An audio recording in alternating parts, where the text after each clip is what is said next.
మెంతాకు చికెన్ ఎంతమందికి ఇష్టం? నాకైతే భలే ఇష్టం. ఈరోజు మెంతాకు తోటి చికెన్ కర్రీ అయితే చేస్తున్నాను. దీని ప్రాసెస్ అయితే ఏం చెప్పట్లేదు రండి, ఎందుకంటే ఆల్రెడీ అప్లోడ్ చేస్తున్నాను కాబట్టి. కర్రీ వడ్డిస్తా మా సాయికి మా చిన్నికి ఎక్కువ వేసి మా వారు నేను కొద్దిగా వేసుకున్నాము.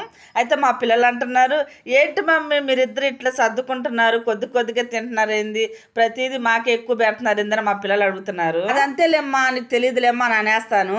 ఒకప్పుడు అంటే ఎప్పుడు నా చిన్నపిల్లప్పుడు నేను మా అమ్మను కూడా అట్లా అడిగాను, ఏంటి మాకు ఎక్కువ పెట్టి నువ్వు కొద్దిగా తింటావు, నువ్వు సర్దుకుంటావు ఎందుకని నేను మా అమ్మని అడిగాను. మా అమ్మ కూడా ఇదే సమాధానం ఇచ్చింది నాకు. అదంతేలేమ్మా నీకు తెలియదులేమ్మా అంటా ఉండేది. ఆ తెలియంది ఇప్పుడు తెలుస్తుంది అనమాట నాకు. అదే ఉంది కదా ఒక సామెత, పిల్లలు పెద్దవాళ్ళు అవుతుంటే మనం మూతి మీద వాత వేసుకోవాలని, అది కరెక్ట్ మాట. ఏదైనా ఆకుకూర వేసి చికెన్ వండితే మటుకు కొత్తిమీర అయితే నేను అస్సలకే వేయను. కొత్తిమీర కూడా పట్టుకొచ్చారులేండి. ఇక మెంతాక ఆకున్నప్పుడు ఇక కొత్తిమీర అవసరం చెప్పండి. లంచ్ స్పెషల్ మీరేం వండుకున్నారు? ఉంటాయితే బై.